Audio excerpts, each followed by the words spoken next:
आज इस परिसर में हमारे बीच उपस्थित हमारे बीएसए साहब, डायट प्रिंसिपल मैडम, समस्त अधिकारीगण, हमारे प्रधान अध्यापक, सहायक अध्यापकगण और प्यारे बच्चों, देखिए, जब बेसिक शिक्षा की जब बात आती है तो ये जो डिपार्टमेंट है मेरे बड़ा दिल के करीब है।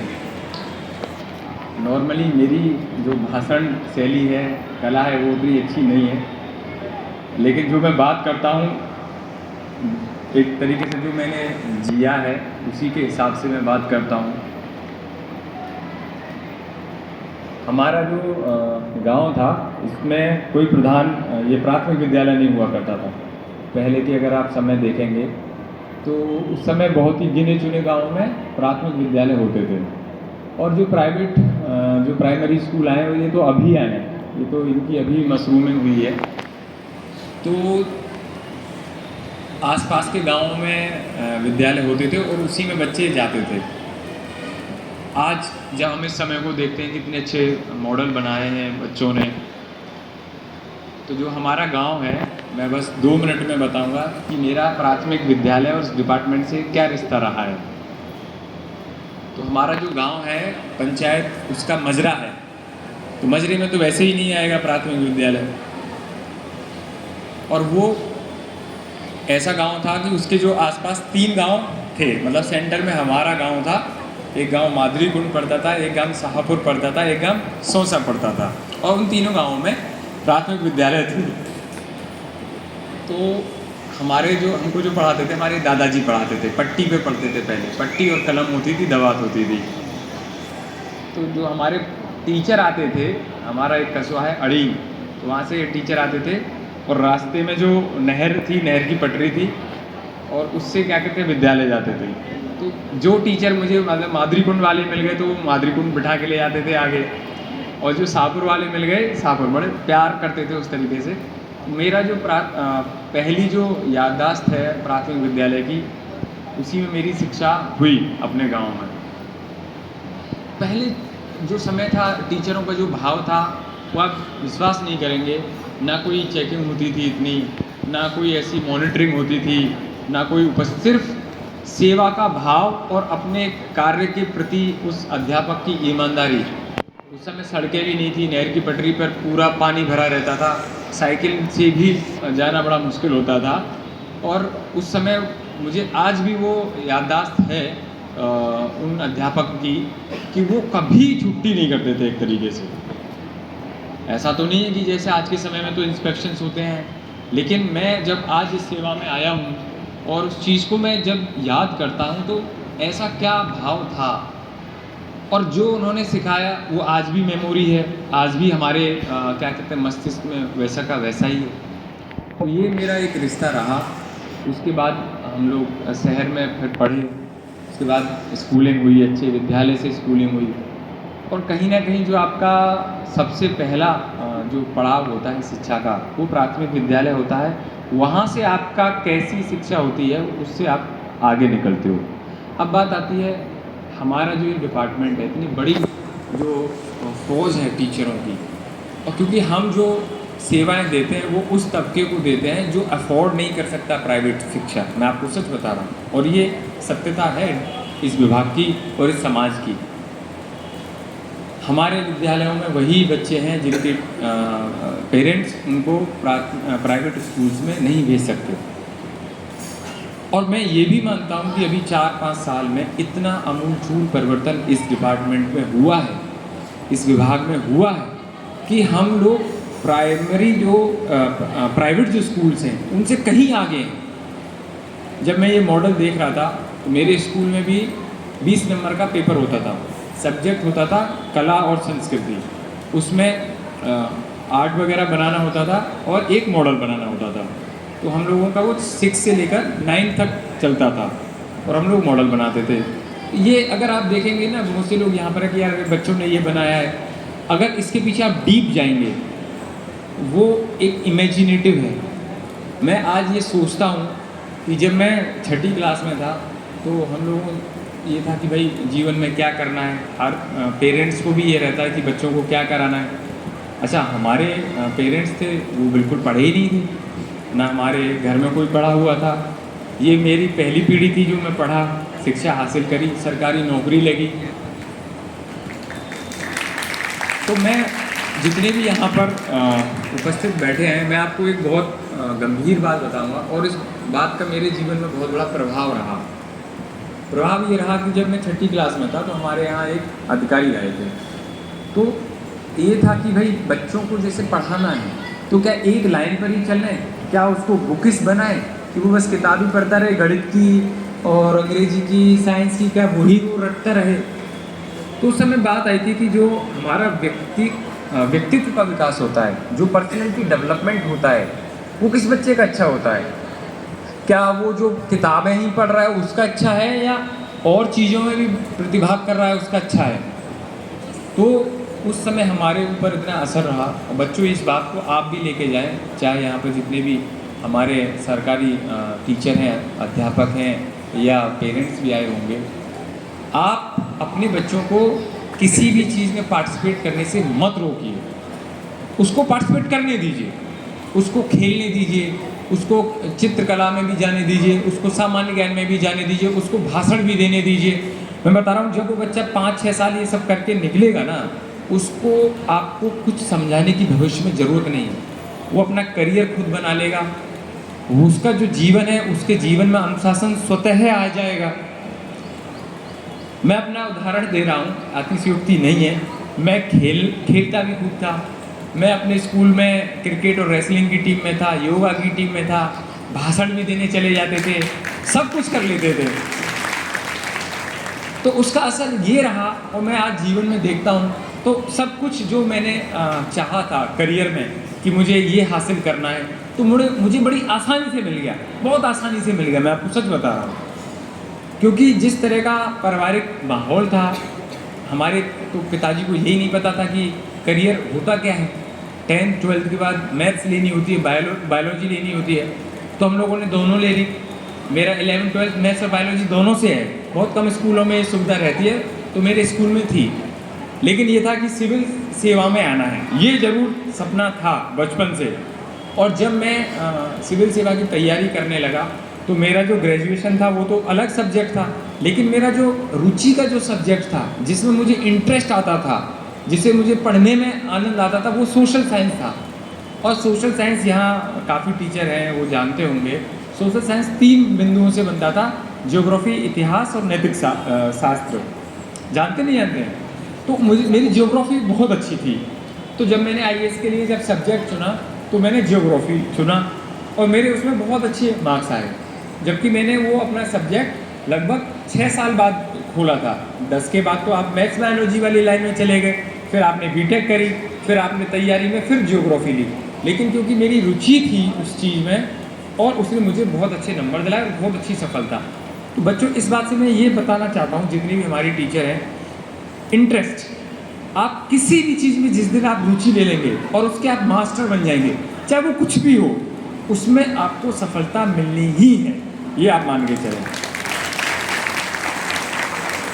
और अपने आप पे भरोसा रखें। किस परिस्थिति से आप आते हैं, किस स्थिति से आते हैं, उस पर कोई वो नहीं। अगर मेरे जो फादर थे हमेशा एक बात कहते थे कि धैर्य और मेहनत, हिम्मत, मेहनत मतलब हार्ड वर्क, इसका कोई रिप्लेसमेंट नहीं है, कोई भी रिप्लेसमेंट नहीं है। आप ये कहो कि साहब हम शॉर्टकट ले लें, नहीं चलने वाला। आपको हार्ड वर्क करना ही पड़ेगा। और जिन बच्चों में ये 2 चीज़ें होती हैं, हिम्मत होती है और धैर्य होता है, वो सफलता निश्चित ही चुनेंगे। आपकी सफलता 1 साल 2 साल लेट हो जाएगी, लेकिन आपको मिलेगी मिलेगी, ये तो आप निश्चित ही मान के चलें। आज हम लोगों ने मॉडल देखे, मैं हर स्टॉल पर रुका। मैं जब इस प्रोग्राम में आया था तो मैंने कहा 10 मिनट, सिर्फ 10 मिनट का ही टाइम है और मैं 10 मिनट से ज़्यादा नहीं दे पाऊँगा क्योंकि मीटिंगें लगी हुई हैं, थोड़ा विलम्ब हो गया था। लेकिन जब मैंने मॉडल्स देखे, और मैं क्योंकि CDO भी रहा हूँ और मेरा टीचरों से बड़ा अच्छा वो रहा 20 महीने कार्यकाल। हर बृहस्पतिवार को मैं एक स्पेशल डे रखता था टीचरों की समस्याएं सुनने के लिए, दोपहर को 3 बजे के बाद। वहाँ बहुत अच्छा काम हुआ। तो मैं मानता था कि यहाँ के टीचर बहुत अच्छे हैं, लेकिन जब मैंने यहाँ का प्रोग्राम देखा और यहाँ का लेवल देखा तो निश्चित ही यहाँ के टीचर और आपका जो डिपार्टमेंट हमारे बीएससी साहब चला रहे हैं और डाइट मैडम जो चला रही हैं, ये तो बहुत ही नेक्स्ट लेवल है। और जो टीचर मुझे बता रहे थे जिस तरीके से, और इसलिए मैं हर उस पर स्टॉल पर रुका, कहीं कम समय दिया, लेकिन मैंने देखा ज़रूर, समझा ज़रूर। अब हमारी ड्यूटी देखिए ये है, ये मैं हर टीचर से कहता हूँ, हम लोग आप पर इतनी मॉनिटरिंग नहीं कर सकते, इतना हमारे संसाधन नहीं है कि यहाँ पर जितने भी प्राथमिक विद्यालय हैं हम उसमें हर जगह कैमरा लगा दें या इंस्पेक्शन लगा दें। लेकिन आप मान के चलिए, आज जो आप समाज में हैं, जब आप समाज में अपना परिचय देते हैं तो आप अपना पदनाम भी बताते हैं कि हम सहायक अध्यापक हैं, हम प्रधान अध्यापक हैं, तो आप गर्व करते हैं ना उस चीज़ पर। और मेरा ये मानना है कि जीवन में जिस चीज़ पर आप गर्व करो, जिस चीज़ से आपकी पहचान है, उस चीज़ से आपकी वफादारी होनी चाहिए। निश्चित ही चैलेंजेस बड़े हैं, गांव के बच्चों को स्कूल में और टीचरों को जो सेंसिटाइजेशन होता है उतना नहीं हो पाता, मैं मानता हूँ। आप कहेंगे किसी गांव वाले से तो होता, अरे बात साहब पढ़ा लीजिए, जो करना है कर लीजिए, ये आपके सामने चैलेंज आता है। लेकिन यहाँ आपको हिम्मत नहीं हारनी है, क्योंकि उन बच्चों का आपके अलावा फिर कोई और है नहीं, ये भी आप समझ के चलिए। और इतनी तरक्की इस विभाग ने करी है, और मुझे उम्मीद है कि जिस पद से आपकी पहचान समाज में है, आप अपने आप को इंट्रोड्यूस करते हो, आप अपने घर के आगे नेम प्लेट लगाते हो और आप गर्व से कहते हो कि हम सरकार के अधिकारी हैं, कर्मचारी हैं, तो मेरा ये मानना है कि आपको उस पद के प्रति अपनी वफादारी, अपना कर्तव्य और मेहनत वो आपको रखनी चाहिए। भाई हम हर स्कूल चेक नहीं कर सकते, हम हर कमरा चेक नहीं कर सकते, दूर दराज गांव हैं, और मैंने तो बहुत ही क्लोजली इस डिपार्टमेंट को देखा है। और मैंने ऐसे विद्यालय भी देखे हैं कि जहाँ टीचर बहुत मोटिवेटेड है, इंफ्रास्ट्रक्चर नहीं है, बहुत 150 बच्चे उसने एडमिट कर रखे हैं, और बड़ा गर्व होता है।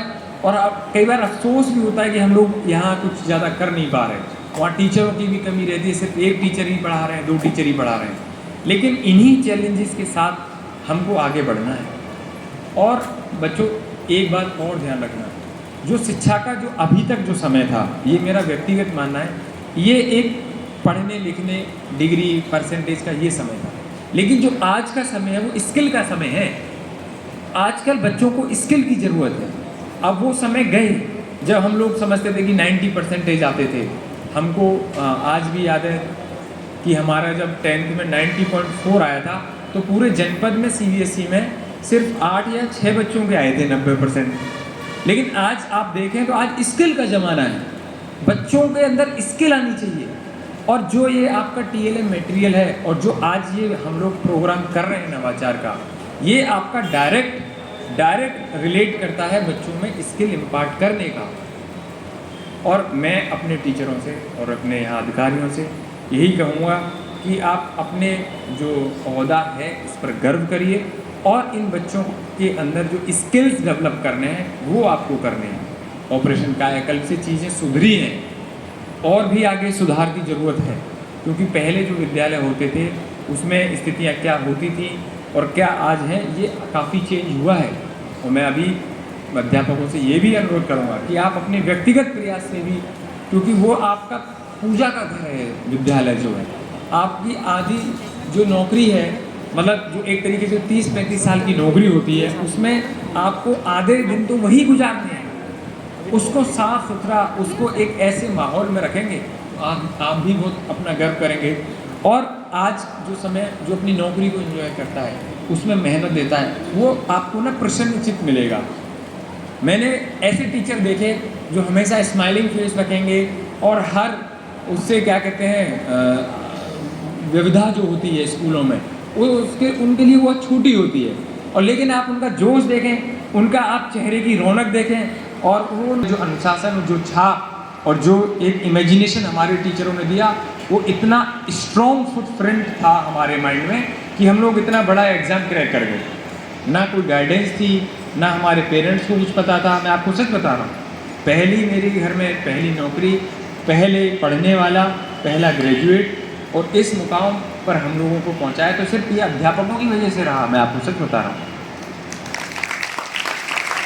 और कौन बच्चा आपका किस ऊंचाइयों पर पहुंच जाए, ये अध्यापक भी नहीं कल्पना कर सकता। उसको नहीं पता है कि उनका कौन बच्चा किस लेवल पर पहुंचेगा। तो यही चीज़ें ध्यान रखनी है, और मैं इसलिए डायरेक्ट कनेक्ट होता हूँ बच्चों से और टीचरों से कि ये चीज़ें जो होती हैं मैंने अपने जीवन में स्वतः महसूस की हैं। और ये जो प्रोग्राम हुआ है, बहुत अच्छा प्रोग्राम कराया, नवाचार वाला, ये आज के समय की मांग है, डिमांड है। वो समय गया, अब परसेंटेज वाला, अब स्किल का समय है। अच्छे अच्छे टीचर नए नए स्किल सीखें और बच्चों को दें, और वास्तव में आप लोग भी अपनी नौकरी को एंजॉय करेंगे। और जो टीचर लड़ाई झगड़े इसमें उसमें ये रहते हैं ना, फिर मैं आपको बता रहा हूँ वो सिर्फ दुखी ही रहते हैं अपनी नौकरी में, और वो न बच्चों का भला कर पाते हैं, ना वो खुद अपने जीवन में कुछ भला कर पाते हैं, और वो उसी कुंठित और उसी एनवायरनमेंट का वो शिकार हो जाते हैं, और उसी में वो रिटायर होकर चले जाते हैं। और लेकिन वहीं हम लोग ऐसे टीचर भी देखते हैं कि जो इस विभाग के लिए इतना कर रहे हैं कि उनको कोई सैलरी से भी मतलब नहीं है, मैं आपको सच बता रहा हूँ, और वो उसको एंजॉय करते हैं और बच्चों को देते हैं, और वो सबसे बड़ी ब्लेसिंग कमा रहे हैं। वो उस तबके की ब्लेसिंग कमा रहे हैं जो अफोर्ड नहीं कर सकता बच्चों को वहाँ भेजना। सरकार ने बहुत चीज़ें बदली हैं, और मैं उम्मीद करता हूँ कि जो हमारा रामपुर जनपद है उसमें जितने भी यहाँ के अधिकारी हैं, पदाधिकारीगण हैं, और बेसिक शिक्षा के जितने भी खंड शिक्षा अधिकारी हैं, इस भावना से जो मैंने आज व्यक्त करी है अपनी, इस भावना से काम करेंगे, और आगे जितने भी बच्चे हैं वो कहाँ किस ऊंचाइयों पर पहुँचे आपको याद करेंगे। धन्यवाद।